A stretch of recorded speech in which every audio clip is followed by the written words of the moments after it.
As a leader, sometimes we do things wrong. Sometimes we say things out of character that we need to apologize for to either our peers or our team members. Let's talk about it. I'm Adrian from Adrian's Avenue, and I bring you information that's rich, relatable, and relevant that you can use every day in your leadership skills. Let's jump right in. Leader or no leader, apologies are just difficult. Those are things that we just don't want to do. But if we have done something wrong, we need to apologize. We don't need to delay. We don't need to think about it. We don't need to talk ourselves out of the apology. If we were wrong, we need to apologize for it. What does this do? This helps the team show that you are human too.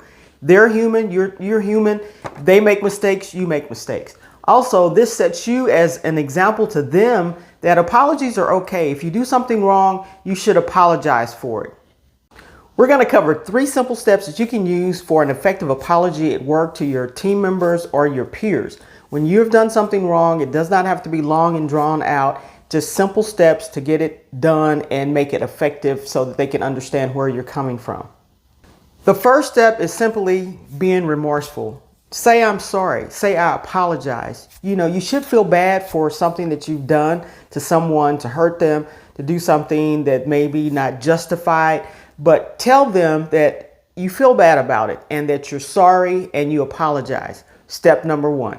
The second step, and the most common step we get wrong, is to take responsibility for what you did. Either you did something wrong or you didn't do something that you should have done. Take responsibility for it. Don't be defensive. Don't say, because you did this, it made me do that. Has nothing to do with what they did. This is all about you. The apology is from you, and it's about what you did, not what someone did to you to maybe provoke you to do something. So the second step is to take responsibility for your actions and be sincerely sorry. In this second step, don't talk about intentions. Your intentions really don't matter. What you meant to do, it's what you did. So let's leave intentions out of this, and don't make it long and drawn out, because you can get into trouble when you start explaining more and more and more. Just simply take responsibility for what you've done. The third step is to have a plan of action that this won't happen again. This will reassure the person that you're talking to that you are sincerely sorry for it, you've thought about it, and you're going to take action that this won't happen or won't continue to happen.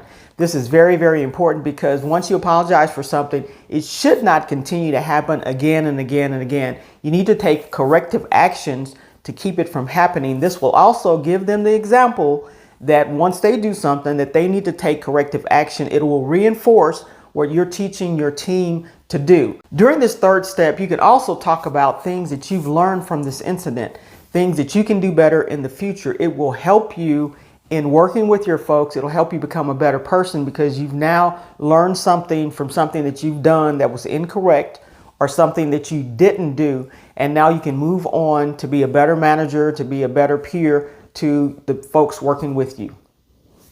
Now, before I get to my final tips on that will just put the icing on the cake of your apology, hit that like button or that subscribe button so that you can remain up to date on the latest information as it becomes available to you. Now, a few final tips.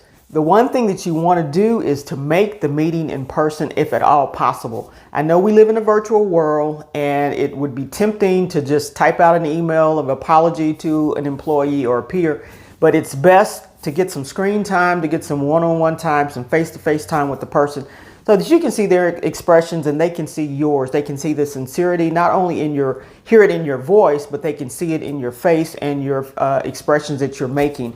So if at all possible, make the meeting in person. This second tip is to only take responsibility for your part. If it's a complicated thing that you and someone else was involved with, but you did something wrong, make sure you apologize for your part only. It is not up to you to apologize for the other folks involved, but make sure they understand that you're sorry for what you did and what you caused with that situation. Next, I will tell you to do it as soon as possible. If you can do it in the moment when it happens, that's great. If it's something that happens and you need to get with the person later on, do that. But do it as soon as possible. Do not let days go by. Do not let weeks go by, because feelings start to unravel and maybe some other things come into play that's not there initially. So do it as soon as possible. The last thing I want to say is to keep it short and to the point. There's no need to drag this apology out any further than it has to be. So you have together what you want to say what you have to say in the 3 steps that we discussed, and end it. Do not go on and on with the apology. Well, that's it. That's how to effectively apologize to your team members or peers when you've done something wrong or didn't do something that you should have done. So this is something that may feel a little uncomfortable, especially when you first start doing it.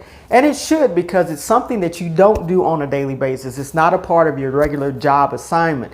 But when you've done something, you can create a new culture for your team and even the people that you work with to know that apologies are okay. And when you've done something wrong, you need to apologize no matter who you are. If you're the manager, if you're the supervisor, if you're a team member, whoever you are, if you've done something wrong that requires an apology, you need to apologize for it. So go back through the video and look at the tips that I've shown you. There are 3 simple tips, short and sweet to the point. It'll be effective apology, and you can get it done and apologize and become a better supervisor.